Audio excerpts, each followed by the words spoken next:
जय श्री राम दोस्तों। आज हम बात करने वाले एक ऐसे मुद्दे की जो हर चुनाव के बाद उठता है।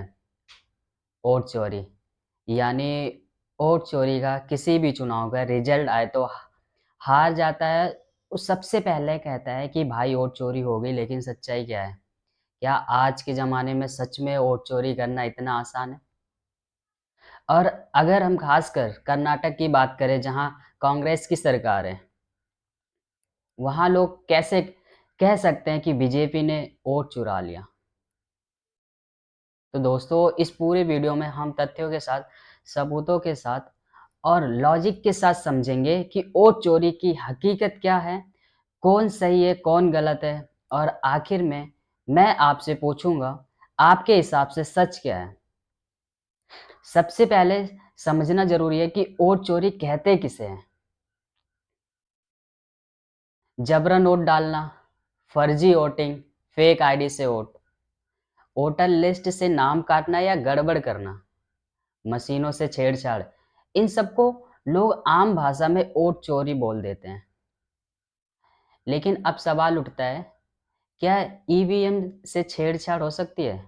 इलेक्शन कमीशन ने साफ कहा है कि ईवीएम स्टैंड अलोन मशीन है, इंटरनेट से कनेक्ट नहीं है और इसको कई लेयर्स की सिक्योरिटी मिलती है। सुप्रीम कोर्ट ने भी कहा है कि सिस्टम में पहले से ही वीवीपीएट स्लिप वेरिफिकेशन का सिस्टम है और 100% मैनुअल गिनती की ज़रूरत नहीं। यानी लीगल और टेक्निकल दोनों लेवल पर मशीन की सुरक्षित माना गया है। अब आते हैं सबसे अहम मुद्दे पर, कर्नाटक। 2023 में कांग्रेस की सरकार बनी। सीएम सिद्धारमैया और डिप्टी सीएम डी के शिव कुमार, यानी राज्य की पूरी सत्ता कांग्रेस के पास है। पुलिस प्रशासन, डीएम, एसपी सब उन्हीं के अंडर में आते हैं। अब जरा सोचिए, अगर वोट चोरी होती है तो क्या ये बीजेपी अकेले कर सकती है?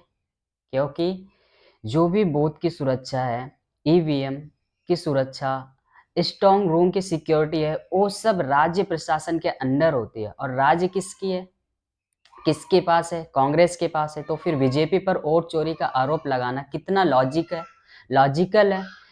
यहीं पर एक थ्योरी कमजोर हो जाती है। इलेक्शन कमीशन ईसीआई बार बार कह चुका है कि ईवीएम से छेड़छाड़ नहीं हो सकती है।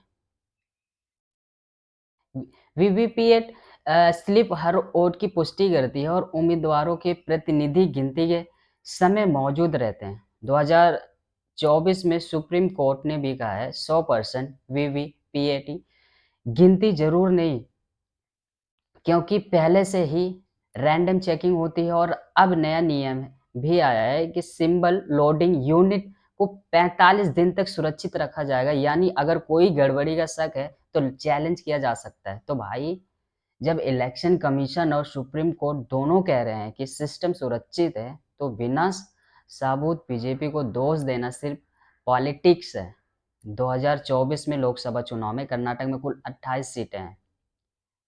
यहाँ पर बीजेपी प्लस जेडीएस, एनडीए और Congress plus JDS India block के बीच टक्कर हुई। नतीजा ये रहा कि एनडीए ने ज़्यादा सीटें जीते। अब ये भी ध्यान रखना चाहिए कि वोट शेयर दोनों पार्टियों का काफ़ी नज़दीक था। यानी लोगों ने दोनों पार्टियों को वोट दिया, लेकिन नतीजे बीजेपी के पक्ष में ज़्यादा है। अब सवाल ये है, अगर वोट चोरी होती है तो क्या कांग्रेस वोट ही नहीं मिलते? क्या कांग्रेस को वोट मिलते या नहीं मिलते? लेकिन कांग्रेस को भी वोट मिले, सीटें भी मिली। यानी असलियत ये है कि जनता का मिजाज बीजेपी प्लस जेडीएस की तरफ थोड़ा ज़्यादा थे, इसलिए उन्हें बढ़त मिली। तो इसे वोट चोरी बोलना बिना सबूत सिर्फ राजनीतिक है। अब जरा लॉजिक से सोचते हैं। स्टेट गवर्नमेंट कांग्रेस के पास है, बूथ लेवल पर कांग्रेस के हैं, एजेंट मौजूद रहते हैं, काउंटिंग हॉल में हर पार्टी के लोग रहते हैं, वीवी पीएटी से स्लिप में मैच की जाती है, तो फिर चोरी कैसे हो सकती है? अगर गड़बड़ी होती तो सबसे पहले सवाल कांग्रेस सरकार और प्रशासन पर उठता, बीजेपी पर अकेले नहीं। यानी बीजेपी को वोट चोरी का इल्ज़ाम देना ज़्यादा पॉलिटिकल स्टेटमेंट है। प्रैक्टिकल लॉजिक नहीं। देखो दोस्तों, सच्चाई ये है कि हर चुनाव के बाद हारने वाला एक नैरेटिव बनाता है। कभी ईवीएम खराब, कभी वोट चोरी, कभी वोटर लिस्ट में गड़बड़ी। लेकिन जब तक पुख्ता सबूत, CCTV footage, FIR, VVPAT, mismatch, over server report सामने नहीं आते, तब तक ये सिर्फ आरोप ही रह जाते हैं।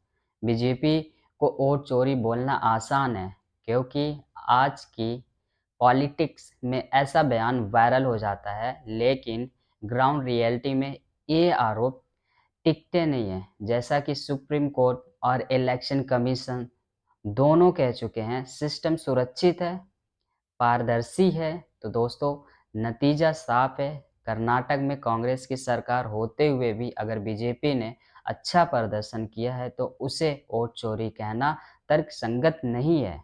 असलियत ये है कि जनता ने अपना मन बनाया और वोट दिया। वोट चोरी का नैरेटिव पॉलिटिक्स में चलता रहेगा, लेकिन लोकतंत्र प्रूफ पर चलता है, आरोपों पर नहीं। यानी जो जीता वही सिकंदर और जो हारा वही नैरेटिव बनाता है।